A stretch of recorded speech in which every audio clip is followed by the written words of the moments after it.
지난 금요 기도 때도 말씀을 드렸지만 지금 우리가 맡고 있는 이 시련은 기독교 역사상 시련에 비하면 아무것도 아닙니다. 사실 어려운 시련이 아니죠. 적어도 신앙의 측면에 있어서는 그렇습니다. 누가 신앙생활 하지 말라는 것도 아니고 방역하겠다는 것인데요. 그러니까 우리가 어려움은 우리가 생계가 좀 어렵고 수입에 좀 영향이 있고 이런 점들이 우리에게 어려운 시련이지만 신앙에 있어서는 누가 믿지 말라는 말하는 것도 아니기 때문에 자기가 지키면 지키는 것입니다. 그 싸움에서 승리하시는 여러분 되시기를 바랍니다. 다시 이제 창세기로 돌아왔습니다. 지난번 창세기를 언제 했나 하고 살펴보니까 작년 10월 첫 주에 했더라고요. 10월 첫 주에 이 야곱이 꿈 사다리를 본 걸 가지고 그걸 설교를 마치면서 요한복음 1장에 나오는 예수님께서 하신 말씀, 인자 위에 천사들이 오르락내리락 하는 것을 보리라, 더 큰 일을 보리라 하면서 말씀하신 그 말씀으로 이제 요한복음을 우리가 하고 있었기 때문에 연결지어서 요한복음 쪽 하고 새해 맞고 이러지 하다 보니까 이렇게 시간이 갔어요. 시간이 너무너무 빨리 갑니다. 그리고 다시 이제 창세기로 또 돌아왔습니다. 창세기 28장 이야기가 다 끝나지 않은 채 옮겨갔기 때문에 그 끝나지 않은 얘기를 조금 오늘 해야 되겠고, 그러자니 앞에 했던 부분을 조금 또 여러분에게 다시 상기시키는 작업을 해야 될 것 같습니다. 오늘 본문의 바로 앞에 이야기는 야곱이 꿈 사다리를 본 이야기이죠. 야곱은 자기 집에 사는 동안에 욕심이 많은 야곱이 자기 조부 아브라함에게 하나님께서 주셨다는 약속, 그 약속의 상속자가 자기가 되었으면 좋겠다는 생각을 하게 된 거예요.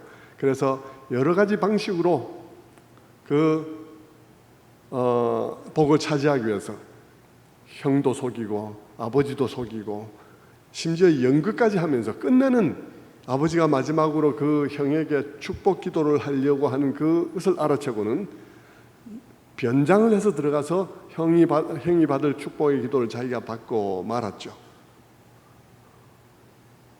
하나님의 복에 대한 이해가 없으니까 그렇게 하면 자기 것이 되는 줄로 생각했겠죠.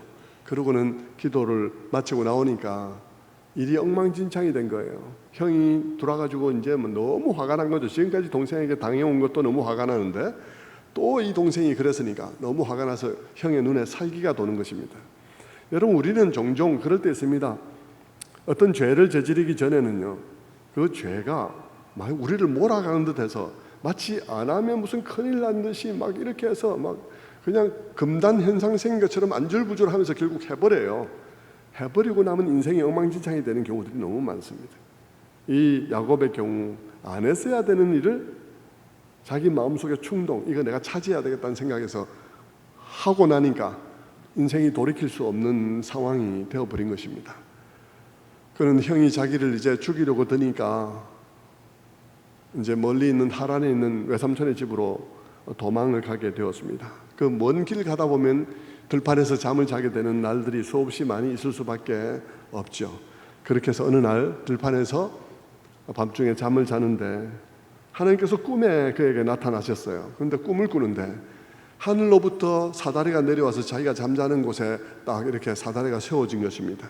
그리고 천사들이 오르락내리락 하는 장면이 보이고 위를 보니까 하나님이 그 위에서 말씀을 하시는 거예요. 그 말씀은 창세기 28장 13절 이하에 나옵니다. 나는 여호와니 너의 조부 아브라함의 하나님이요 이삭의 하나님이라. 내가 누워있는 땅을 내가 너와 내 자손에게 주리니 네 자손이 땅의 티끌같이 되어 네가 서쪽과 동쪽과 북쪽과 남쪽으로 퍼져나갈지며 땅의 모든 족속이 너와 내 자손으로 말미암아 복을 받으리라. 내가 너와 함께 있어 네가 어디로 가든지 너를 지키며 너를 이끌어 이 땅으로 돌아오게 할지라. 내가 네게 허락한 것을 다 이루기까지 너를 떠나지 아니하리라. 이렇게 이제 말씀을 하신 것입니다.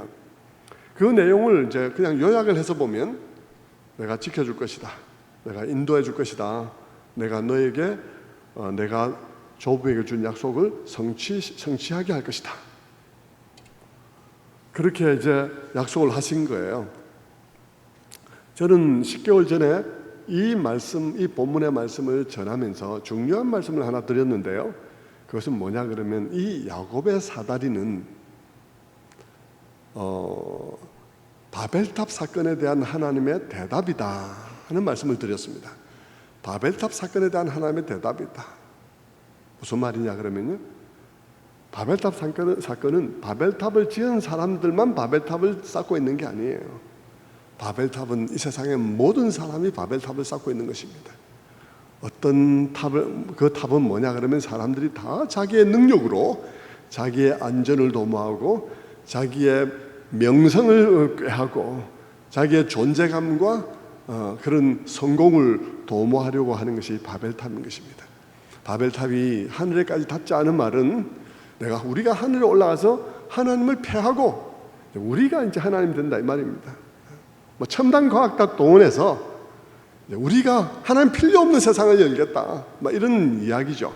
자기 힘으로 자기의 안전과 명예와 자랑과 그런 존재감과 이 모든 것들을 다 만들어내겠다 하는 것이 바벨탑인데, 이거 바벨탑 만든 사람들만 그런 삶을 사는 게 아니에요. 모든 사람이 그런 삶을 살고, 이 오늘 주인공인 야곱도 그런 삶을 살았던 사람입니다. 하나님을 믿는 가정에 살아가면서도 그가 살아가는 방식은 동일했던 것이죠.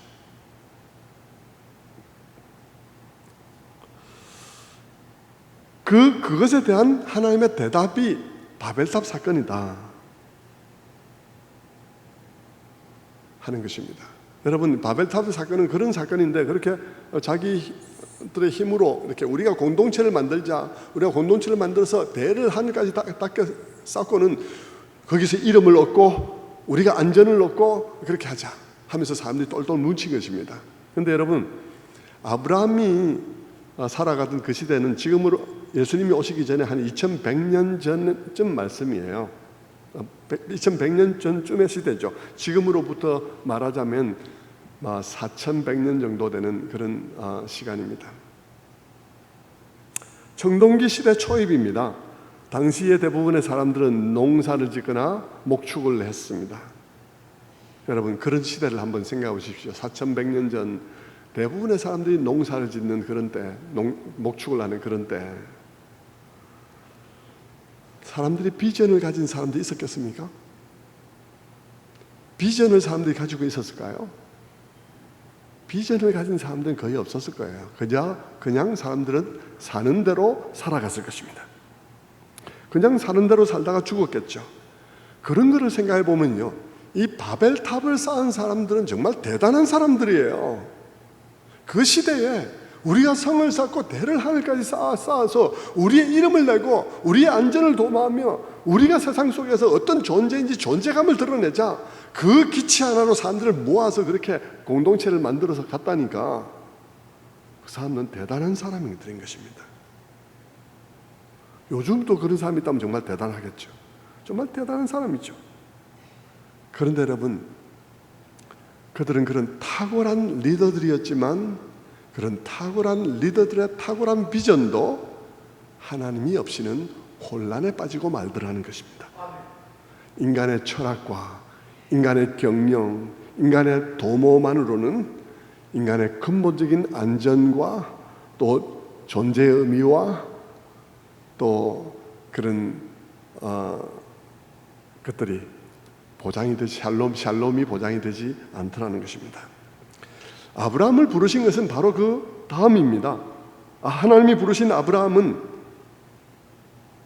하나님께서 아브라함을 불렀잖아요. 근데 하나님이 부르신 그 아브라함은 바벨탑을 쌓았던 그 사람들 같은 엘리트는 아니었어요. 이 아브라함은 너무 늙어버렸고요, 어떤 비전도 가질 수 없는 그런 사람이었습니다. 그런데 하나님께서 이 아브라함을 불러서 그를 만나주시고 그에게 비전을 주신 것입니다. 하나님이 하실 일을 알려주신 것이죠. 그리고 약속을 주셨습니다. 하나님께 주신 약속의 바구니를 들여다보니까 거기에는 땅의 약속이 있고 안전과 명성에 대한 약속이 있고 강대한 나라에 대한 약속이 있었습니다. 그런데 그 강대한 나라는 바벨탑을 쌓은 사람들이 생각했던 것처럼 자기들의 혼자 이름을 내고 자기 혼자 안전을 도모하면서 많은 다른 나라 사람들에게 자기들이 우월감을 드러내려는 나라가 아니었어요. 하나님께서 아브라함을 통해서 이루겠다는 그 나라는 천하 만민이 너로 인하여 복을 받을 것이라는 나라였습니다. 그런 나라를 하나님께서 만들겠다고 하신 것입니다. 그게 아브라함에게 주신 비전이죠.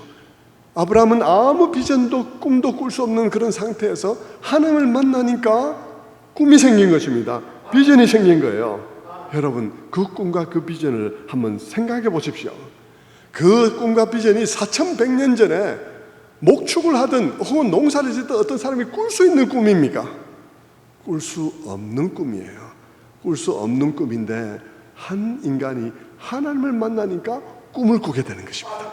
하나님이 꿈을 꾸게 한 거예요. 하나님께서는 그런 꿈을 그에게 주었습니다.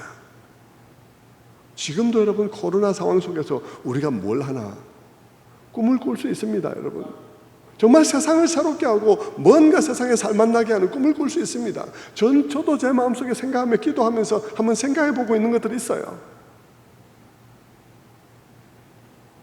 기도해보고 나중에 장로님들하고 얘기를 나누겠죠. 뭐 하게 될지 안 하게 될지 몰라도 여러분 어쨌든 우리는 꿈을 꾼다는 것입니다. 그런데 여러분 하나님이 아브라함에게 그런 꿈을 주셨어요.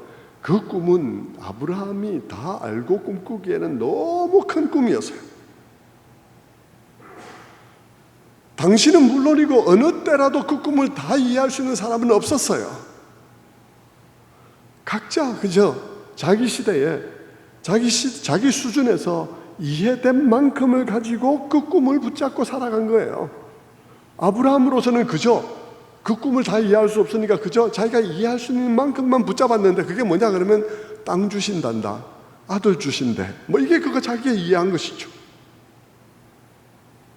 어찌됐건 간에 여러분 하나님께서는 그렇게밖에 이해 못하는 아브라함, 그렇게밖에 이해 못하는 모세, 그렇게밖에 이해 못하는 다윗을 가지고 그들이 자기 시대에 이해한 것을 가지고 살아가는 그 삶들을 모아서 하나님의 스토리를 쓰셨습니다.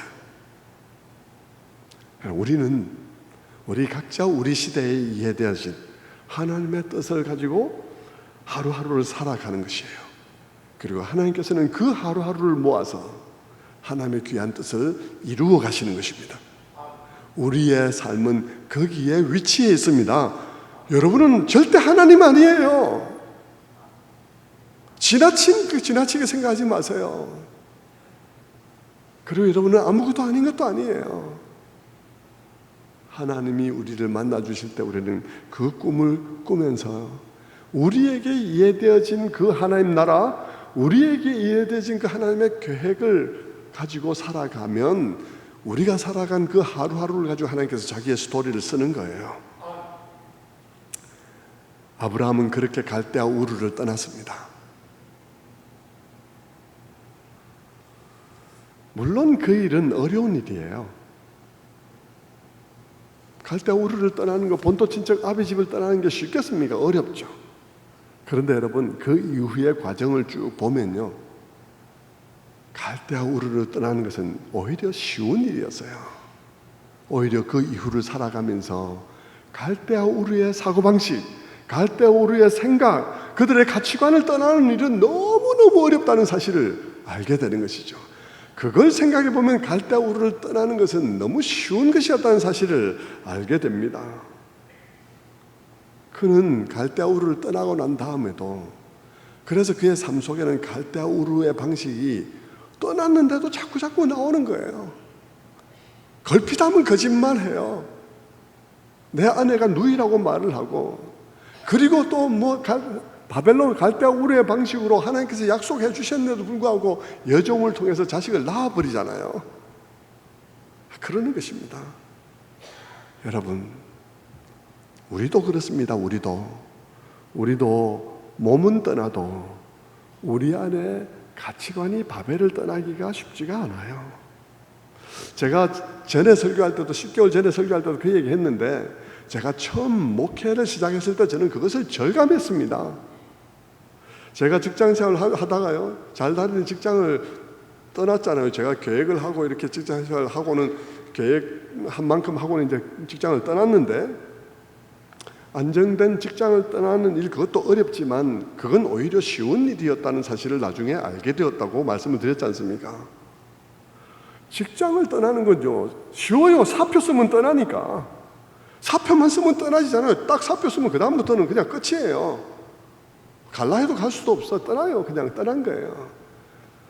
직장을 떠나는 건 너무 쉬운 일이에요. 어려운 일이지만 그 이후를 비하면 쉬운 일인 것입니다. 그 위에 목회를 해가면서 여러 가지 난관을 만날 때 세상의 사고방식을 떠나는 일, 세상의 가치관을 떠나는 일, 너무 어려운 일이에요. 그래서 제가 유혹을 느낄 때마다 하나님 앞에 그렇게 초기에 고백했다고 말씀드렸잖아요. 떠나도 떠난 것이 아닙니다. 주님, 떠나도 떠난 것이 아닙니다 하고 고백을 했다고 그랬지 않습니까? 아브라함 안에 있던 바벨적인 경향, 바벨탑의 경향은 이삭 속에도 있었고, 리브가 속에도 있었고, 야곱 속에도 있었고, 다 있었어요. 에서 속에도 있었습니다.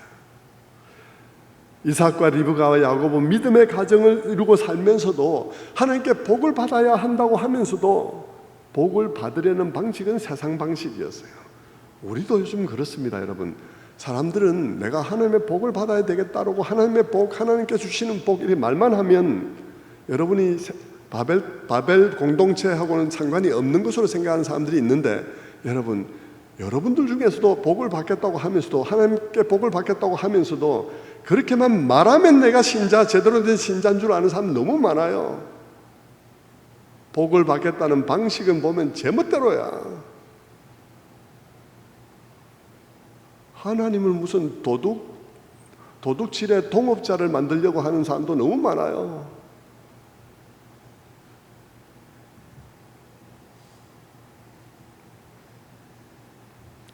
야곱은 그렇게 살아가다가 모든 걸 다 잃었죠.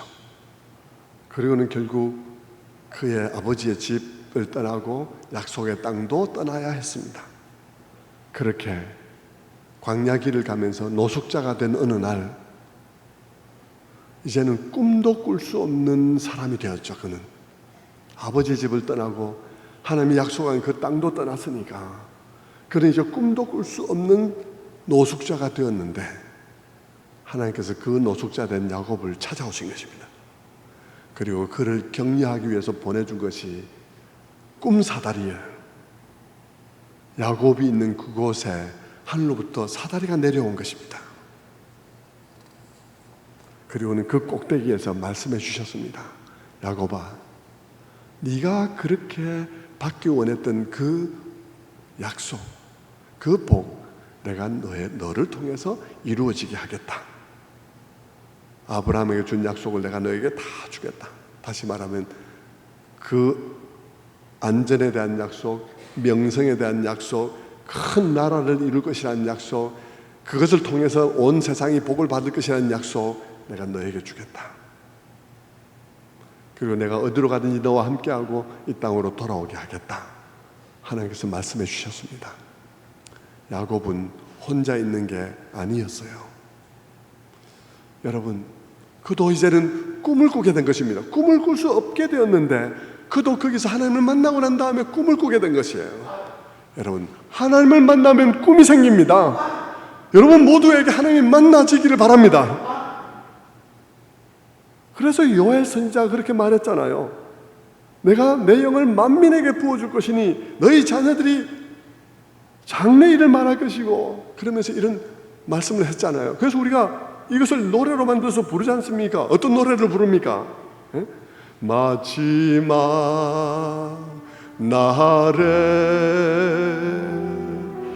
내가 나의 영으로 부릅시다. 모든 백성에게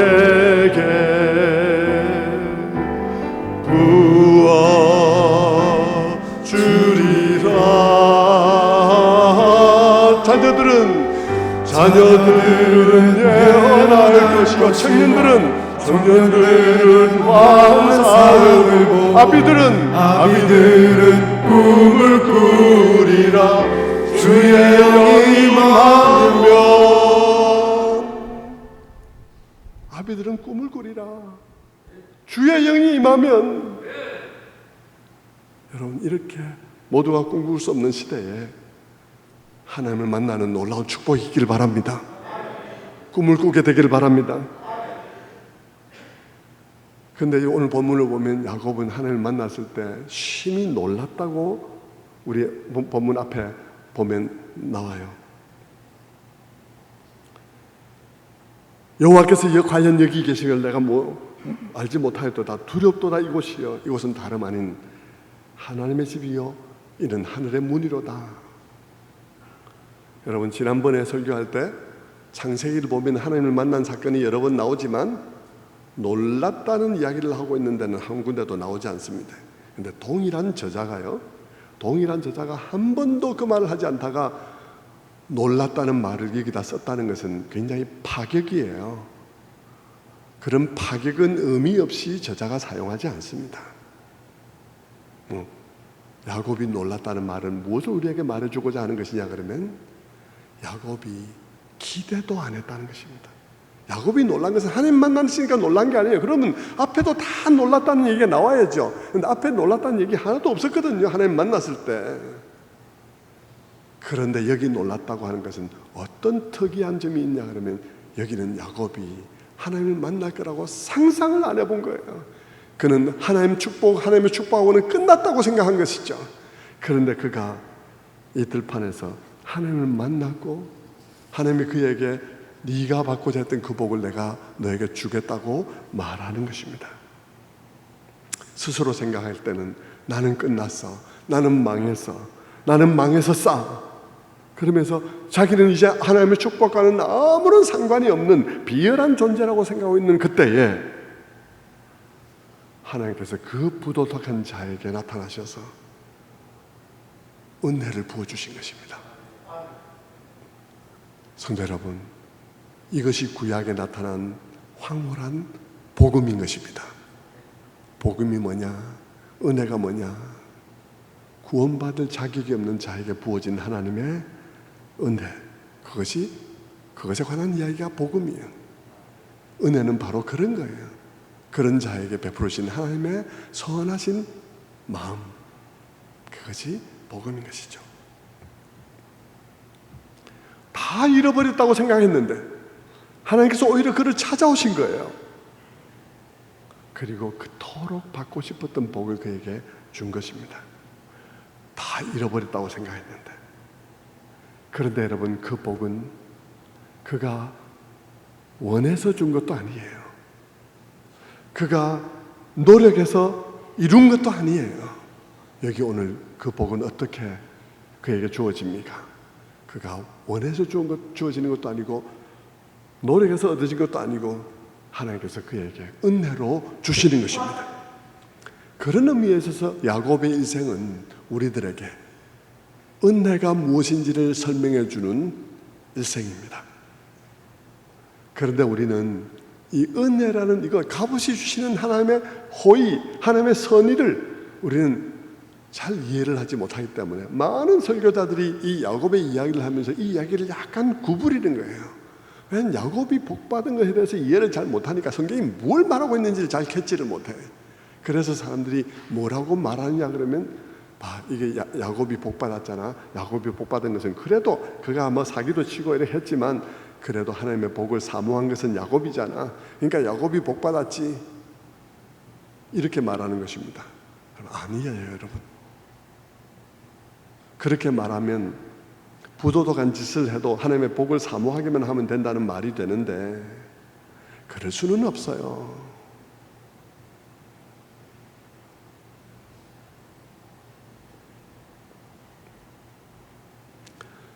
야곱이 복을 받은 것은 야곱이 사모해서가 아니에요. 야곱이 노력해서도 아니에요. 야곱이 복을 받은 것은 딱 하나의 이유 때문인데, 그것은 하나님께서 야곱이 태어나기도 전에 하신 말씀, 큰 자가 작은 자를 섬기리라 하신 그분의 약속 때문에, 그분의 뜻 때문에 은혜를 받은 것입니다. 그분의 그 작정 때문에 복을 받은 것이지, 야곱이 무슨 조금이라도 에서보다 더 나은 점이 있어서 그것 때문에 복 받은 거 아니에요.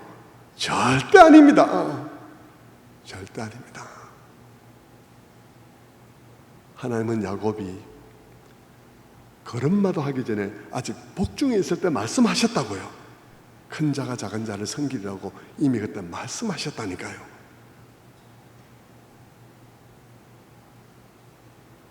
성경은 우리들에게 이 진리를 제대로 알기를 원하시는 것입니다. 그렇게 하나님께서 자기를 찾아온 그 놀라운 은혜를 경험한 야곱은 그 자리에서 일어나서 자기가 베고 잤던 그 돌을 가지고 돌 기둥을 세우고 그리고 이렇게 서원을 하죠. 창세기 28장 20절의 말씀에 이렇게 서원합니다. 하나님이 나와 함께 계셔서 내가 가는 이 길에서 나를 지키시고 먹을 떡과 입을 옷을 주시어 내가 평안히 아버지의 집으로 돌아가게 하시오면 여호와께서 나의 하나님이 되실 것이요 내가 기둥으로 세운 이 돌이 하나님의 집이 될 것이요 하나님께서 내게 주신 모든 것에서 10분의 1을 내가 반드시 하나님께 드리겠나이다. 정말 칭찬을 하다가 욕이 나오죠. 뭡니까 이게? 야곱은 역시 야곱이에요. 이게 뭘 보여주나요? 야곱을 벗기가 그렇게 어려운 거예요. 은혜를 받아도 야곱이 변하기가 너무 어려운 것입니다. 여러분, 여기서 야곱은 엎드려져서 하나님 정말 감사합니다. 나 같은 사람에게 찾아오시다니요. 내가 어떻게 이런 일을 했는데요. 하나님 용서하시고 나를 변화시켜 주세요. 이렇게 말해야 정상인데 그는 지금 거래를 제안을 하고 있는 것입니다. 하나님 내게 이렇게 해주시면 내가 이렇게 할 거예요. 정말 야곱다운 것이죠. 죄짓고 도망가는 사기꾼 주제에 하나님이 자기를 지켜주고 먹여주고 입혀주고 보호해주고 인도해주고 돌아오게 해주면 내가 하나님을 내 하나님으로 삼을 것입니다. 그리고 이곳에 예배당을 지을 것입니다. 그리고 11조도 드릴게요 라고 말을 한 것이니까요. 참 하나님이 주신 것으로 11조를 드리겠다고 하면서도 조건이 많아요. 말도 안 되죠. 근데 여러분, 말도 안 되는 이것이 바로 우리들의 모습입니다. 이게 우리들의 모습이에요. 우리가 이렇게 한다고요. 따지고 보면 우리가 야곱 같은 그런 구린내 나는 인생이에요. 야곱처럼 얍삽하고 죄와 거짓말 투성이요 위선 투성입니다. 그런데 우리가 하나님 앞에 조건이 많아. 무엇을 해주면 내가 하나님을 믿고 또 무엇을 해주면 내가 받은 것 중에서 11조를 드릴 것입니다. 그러면서 하나님의 것으로 11조를 드리면서 조건이 너무 많아요.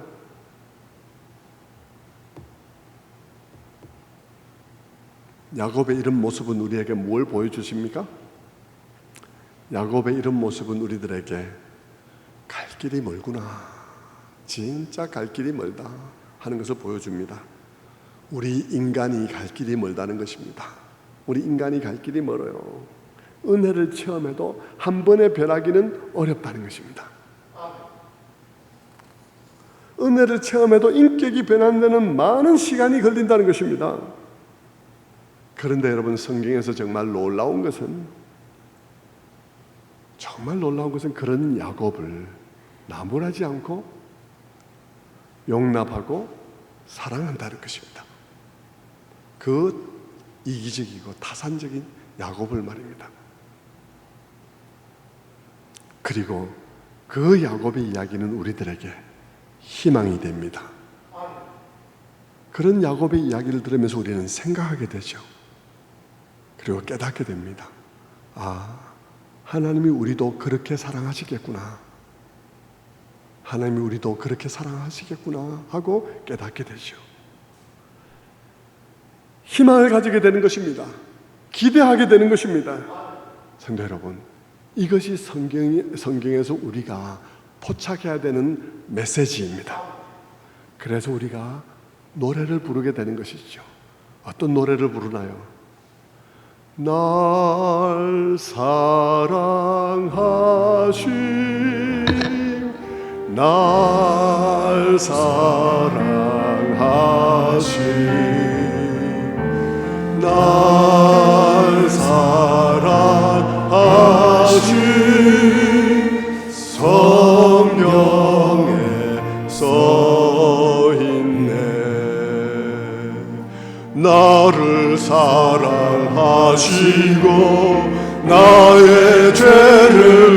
하시소. 하늘 문을 여시고 들어가게 하시네. 날 사랑하신, 날 사랑하신, 날 사랑하신, 어디에요? 성경에 써 있네. 여러분, 우리가 성경으로부터 발견해야 될 메시지는 그것입니다. 하나님께서 우리를 그렇게 사랑하신다는 메시지를 발견해야 하는 거예요. 그것이 오늘 우리가 비대면이든 대면이든 예배하게 하는 원동력이 되어야 하는 것입니다. 거기서 우리는 모이든 모이지 않든 예배자일 것입니다.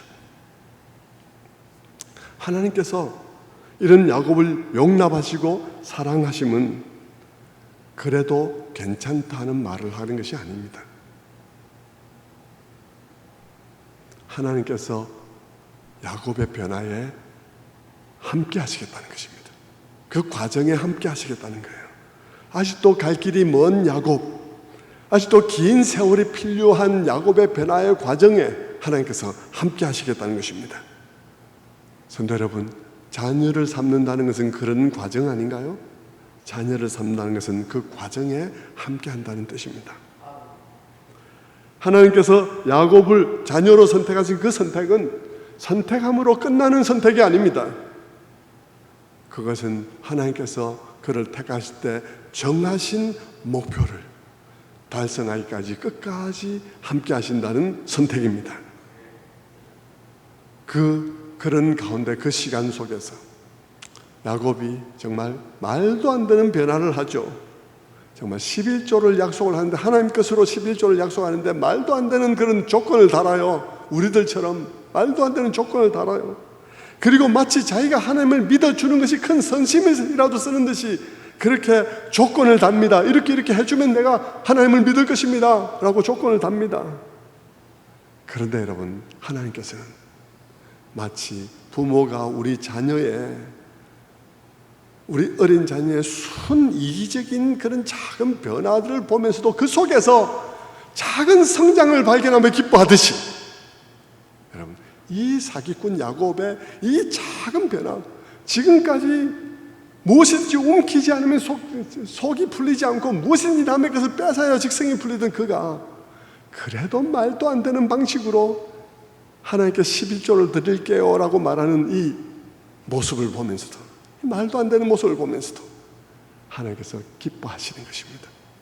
우리가 우리 자녀들을 보면서 우리 자녀들의 그 어린 자녀의 그 이기적인 마음이 순이기적인 결정을 하는 그 결정, 그거 참 말도 안 되는 결정이지만 그래도 우리가 그 순이기적인 결정을 보면서도 그 속에 있는 작은 변화를 보며 성장을 보며 느끼면서 기뻐하는 것처럼 하나님은 그런 하나님이라는 것입니다. 여러분의 하나님이요, 그런 하나님을 성경을 통해서 만나야 된다는 것입니다. 그 하나님이 오늘 우리의 예배를 받으신 하나님입니다. 다음 주부터 못 모여도 그분이 예배를 받으실 것입니다. 예배를 받으신 분이세요. 그러면서 그것을 기뻐하면서 그 작은 변화의 과정들을 따라가면서 우리의 변화를 완성시켜 가는 것입니다. 그래서 바울은 로마서 8장에서 이렇게 말한 거죠.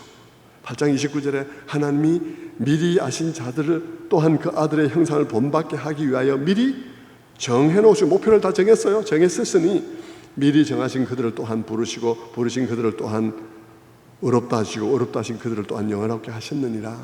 빌립보서 1장 6절의 말씀에서는 너희 안에 착한 일을 시작하신 이가 그리스도 예수의 날까지 이루실 줄을 우리가 확신하노라.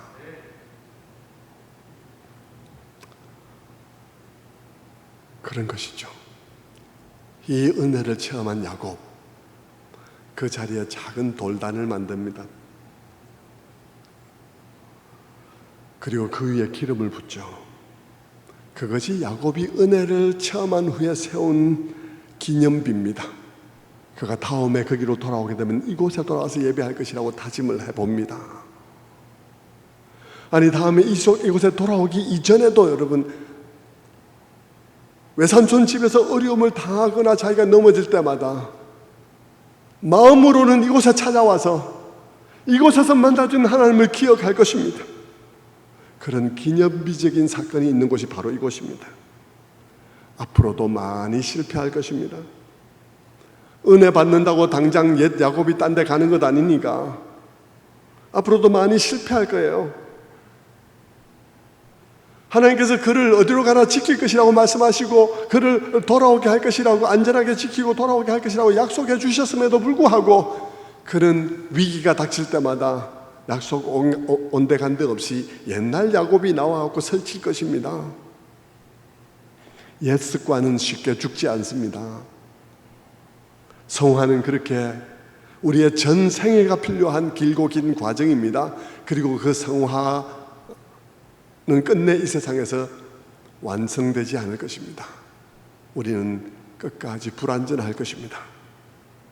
우리는 매일매일 하나님의 약속을 의지하는 것과 나의 옛사람의 선택들 사이에서, 습관들 사이에서 선택하게 될 것입니다. 그런 선택의 과정 속에서 얼마나 자주 죄가 우리의 믿음을 이겨버리는지, 야곱의 생애 중에도 그런 일들이 얼마나 자주 일어나는지, 그런 일이 일어날 때마다 야곱은 마음속에서는 이 베델의 이 경험으로 자꾸 돌아와서 거기서 경험했던 하나님의 은혜를 기억하고 하늘 사단을 나를 내려주셨던 그 꿈의 환상을 다시 회상하곤 해야 했을 것입니다. 성도 여러분, 야곱이 그렇게 해야 했듯이 오늘 우리 또한 그래야 하는 것입니다. 우리 또한 야곱이 그 하늘에서 내려온 사다리를, 그 꿈을 그가 다시 한번 기억해야 하는 것처럼, 그 꿈을 꾸었던 그날로 돌아가야 했던 것처럼 우리 또한 하늘로서 내려온 사다리가 아니라 하늘로서 내려온 하나님의 아들, 그 아들이 십자가로 세우신 길,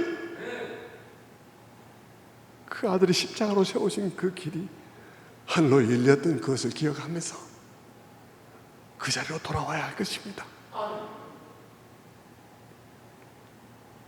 우리가 넘어질 때마다 그것을 회상해야 할 것입니다. 야곱이 넘어질 때마다 내가 쓰레기야, 나는 아무것도 할 수 없어, 그렇게 하지 않고 쓰레기인 자기를 찾아와 준 그 꿈 속에 나를 찾아와 주셨던 그 하나님, 그 배달의 기억들, 그 기억을 기억해야 했던 것처럼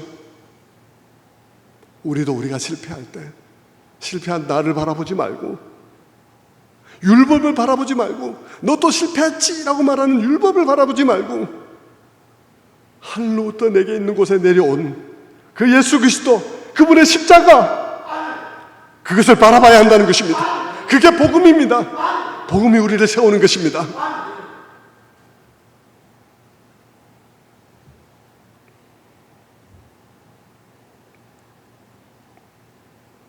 좌절하지 말고, 자포자기하지 말고, 그 사기꾼에게 사다를 내주신 하나님이 동일하게 죄인인 나에게 그의 아들을 길이요 진리요 생명으로 내려주셨다는 사실을 기억해야 하는 것입니다. 하늘로부터 내려온 그 사다리는 야곱이 순종을 해서 하나님께 순종의 그 인증을 받을 때마다 한 칸씩 올라가라고 내려주신 사다리가 아닙니다.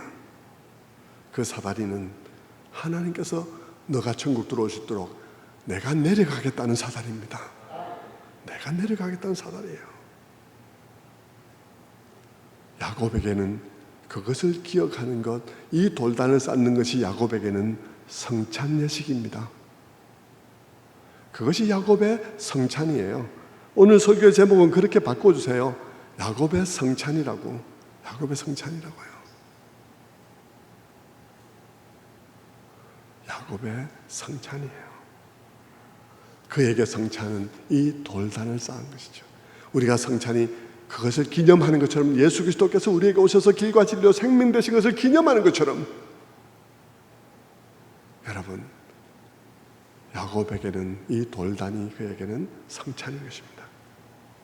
그런데 여러분, 이 야곱이 세운 이 돌단은 보면 정말로 놀랍게도 바벨탑과 정반대의 모양을 가지고 있습니다. 바벨탑과 정반대의 모양을 가지고 있어요.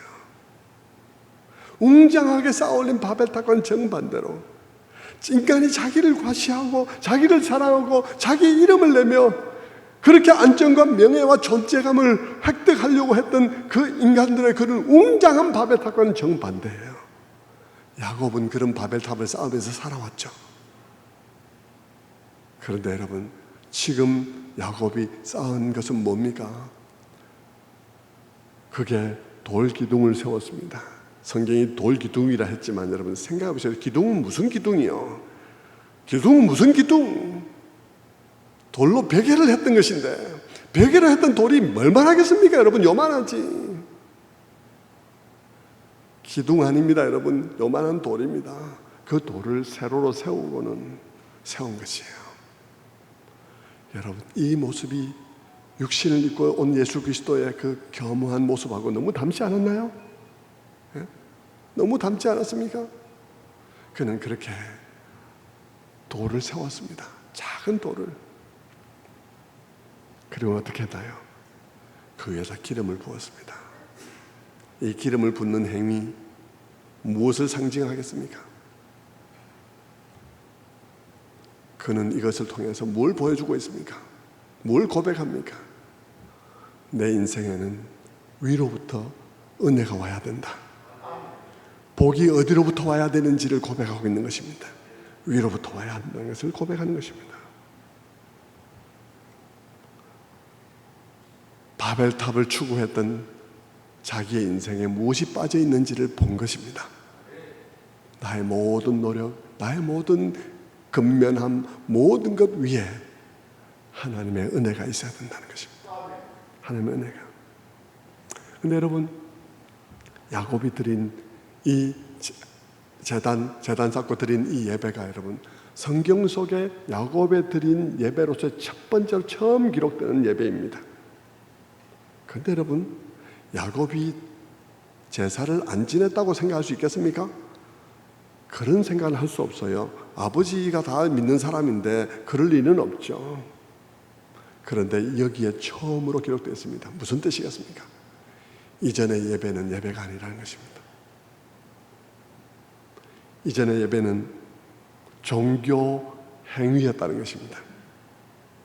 이전에도 그런 종교 행위는 있었겠지만 성경의 저자가 볼 때 그것은 모태 신앙인 야곱이 모태 그 가정에 태어나서 아버지가 하는 대로 어머니가 하는 대로 시키는 대로 따라하는 종교 행위일 뿐이지, 자기가 하나님을 만나고 자기 고백으로 신앙의 결단으로 드린 예배가 여기가 처음이라는 것입니다. 이전의 예배는 있었겠지만 사실 그건 예배가 아닌 거예요. 진정한 예배는 부모들의 성화에 못 이겨서 예배당에 와서 드리는 예배가 아니고, 어른이 하는 걸 보고 무턱대고 따라하는 것이 예배가 아니고, 어느 날 은혜가 무엇인지를 내 마음에 깨닫고 복음의 은혜가 무엇인지를 내가 깨달음으로 말미암아서 내게 시작되어지는 예배, 그것이 진정한 예배인 것입니다. 그때 비로소 내가 우리 부모님 때문이 아니라, 하나님이 복 주신다고 우리 부모님이 기따하게 말해서가 아니라 하나님 때문에 드리는 예배를 처음으로 드리게 되는 것입니다. 하나님 때문에 드리는 예배를 드리게 되는 것입니다. 성도 여러분, 이 코로나 시대에 우리가 대면과 비대면을 오고 가는데 지금이야말로 우리가 하나님 때문에 예배 드리는 자인지를 분별할 수 있는 중요한 때라고 생각합니다. 여러분도 하나님 때문에 예배하는 예배자가 되기를 바랍니다. 우리 가운데도 여러분, 자식들 가운데 그렇게 내가 신앙으로 기르려고 노력했는데도 불구하고 세상으로 나가서 신앙생활 안 하는 자녀들이 있는 가정들 많이 있을 것입니다. 자녀들이 아예 교회를 안 나오고 있거나 그저 나와도 종교적인 행위만 할 뿐 하나님 없이 자신의 바벨탑을 쌓고 있는 그런 가정들을 많이 있을 것입니다. 그런 사람들에게 야곱의 이 돌단은 희망입니다. 하나님이 그를 만나 주실 수 있다는 희망이죠. 그래서 그것이 우리의 이 비대면의 시대에도 우리의 기도가 되어야 할 것입니다. 우리의 비대면의 시대에 우리 교육부서들 거의 괴멸하고 있습니다. 대한민국 전체가 괴멸하고 있습니다. 답은 하나밖에 없습니다. 뭡니까? 하나님, 우리 아이를 만나주세요. 내가 아무리 노력해도 안 됩니다. 하나님이 우리 아이를 만나주세요. 저는 언젠가 이 평촌의 남서울 평촌교회에 심호하시던, 지금은 부산에 내려가신 강신우 목사님이 카톡으로 곡을 하나 보내왔어요. 난 몰랐는데 사모님 최에스더 사모님이 이 작시를 많이 하시더라고요. 그래서 전에 깜짝 놀랐는데, 전에 요괴벳의 노래라는 참 노래도 그 사모님이, 최에스더 사모님이 작사를 하셨고요. 이번에 새로 이런 곡을 냈노라고 이렇게 보내왔어요. 제가 그 곡을 듣다가 눈물을 흘렸습니다. 왜냐하면 그 곡에서 사모님이 드리고 있는 기도가 저희 기도하고 너무 똑같기 때문입니다. 그 곡을 한번 들어보시길 바랍니다. 한번 들어보시죠.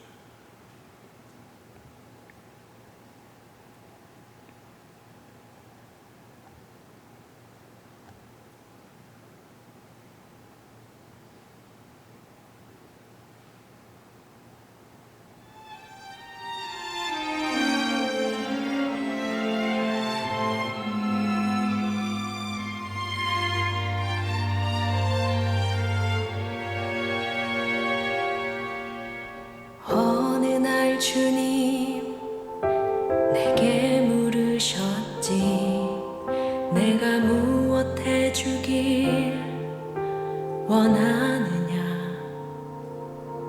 어느 주의 하나님 나를 찾아와 내게 던지신 그 무릎 앞에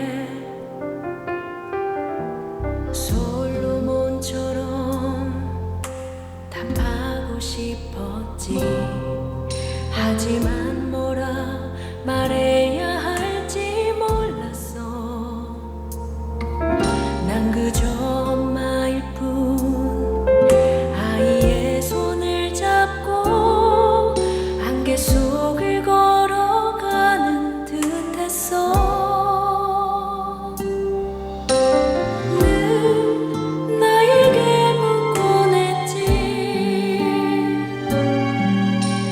이제서야 떠오른 답 하나 무릎을 꿇고 눈물을 닦고 떨리는 가슴 안고 이렇게 대답할래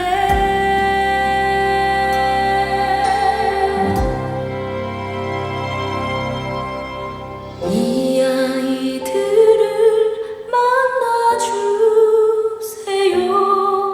하나님 나라와 교회와 복음 위해 살아가는 인생이 되길 원해요 이 아이들을 만나주세요 내 삶의 가장 중요한 건 무언지 놓치고 사는 인생이 되긴 싫었어 많이 고민했지만 쉽게 말할 수 없는 욕심 많고 미련한 나였기에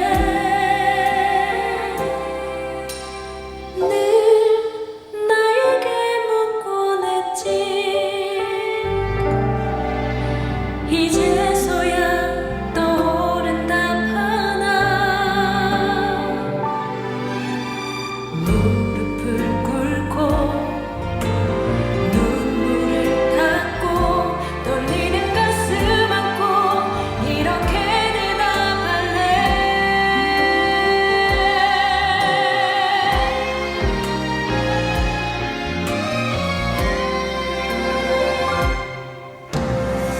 이 아이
강 목사님이 처음 이 곡을 내놓았다고 이렇게 보내왔을 때 제가 그것을 들으면서 제가 그냥 막 눈물을 많이 흘렸습니다.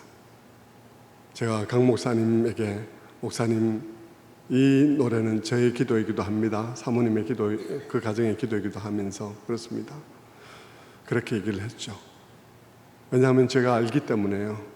강 목사님이 자녀 둘이 있는데 거기다 2명을 입양해서 기르고 있는 목사님이십니다. 그러니까 어려움이 많았겠죠. 뭔가 억압하지 않고 강요하지 않고 눈치 봐서 하지 않고 정말 자기 마음으로 신앙생활을 할 수 있게 하는 일이 너무나 어려워서 그 어려움 제가 잘 알기에 목사님 제가 눈물을 흘리지 않을 수 없습니다. 목사님 마음 다 압니다. 그러면서 이제 제가 메시지를 보냈던 기억이 납니다.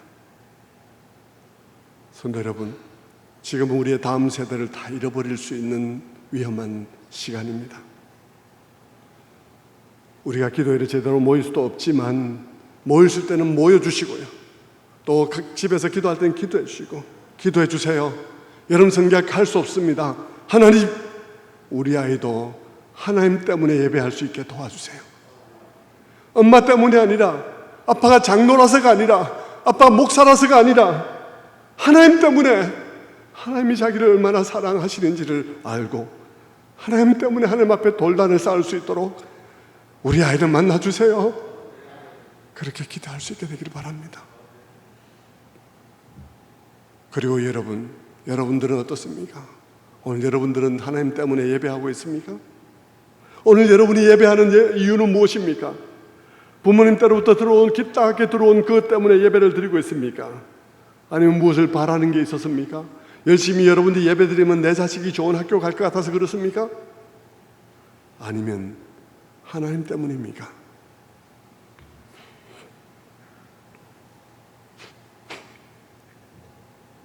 저는 여러분 모두가 하나님 때문에 예배하는 분들이 되시기를 바랍니다. 하나님 때문에 예배하는 자라야 모이든 모이지 않든 예배할 수 있습니다. 성도 여러분, 야곱에게 이 베델의 체험이 그로 하여금 이렇게 예배하게 했다면 오늘 야곱이 경험한 그 돌사다리, 그 꿈사다리가 아니라 오늘 그의 아들이 우리에게 오셔서 십자가로 말미암아 우리를 구원해 주심을 경험한 우리들은 얼마나 더 예배해야 하겠습니까? 게다가 여러분, 그 꿈사다리에서 야곱은 사다리 밑에 있었습니다. 그런데 여러분, 우리는 오늘 어떤 지위에 있는지 아십니까? 바울은 에베소서 1장 2장 5절에서 이렇게 말을 합니다. 허물로 죽은 우리를 그리스도와 함께 살리셨고 너희는 은혜로 구원받은 것이라. 또 함께 일으키사 그리스도 예수 안에서 함께 하늘에 앉히시니. 야곱은 꿈사다리를 보고 자기는 그 바닥에, 찬 바닥에 있었지만 예배자가 되었다면, 여러분, 오늘 우리는 그 꿈사다리가 아니라 하나님의 아들이 우리에게 내려오셔서 십자가를 세우셔서 생명이요 길이요 진리가 되셔서 우리가 구원을 얻었다면, 그리고 그 예수 그리스도와 함께 하나님 우편에 안치움을 받았다면 우리는 얼마나 더 예배해야 하겠습니까? 성도 여러분, 저는 이 비대면의 시간으로 들어가면서 사도 바울처럼 하나님의 말씀에 여러분을 맡깁니다. 여러분 모두가 은혜의 말씀 가운데서 든든하게 세워지고 이 모든 영적 전쟁의 안개들이 거쳤을 때 더욱더 굳건한 자로서, 승리한 자로서, 그 전쟁터 위에 서 있는 자로서 만나 뵙게 되기를 바랍니다. 기도하겠습니다.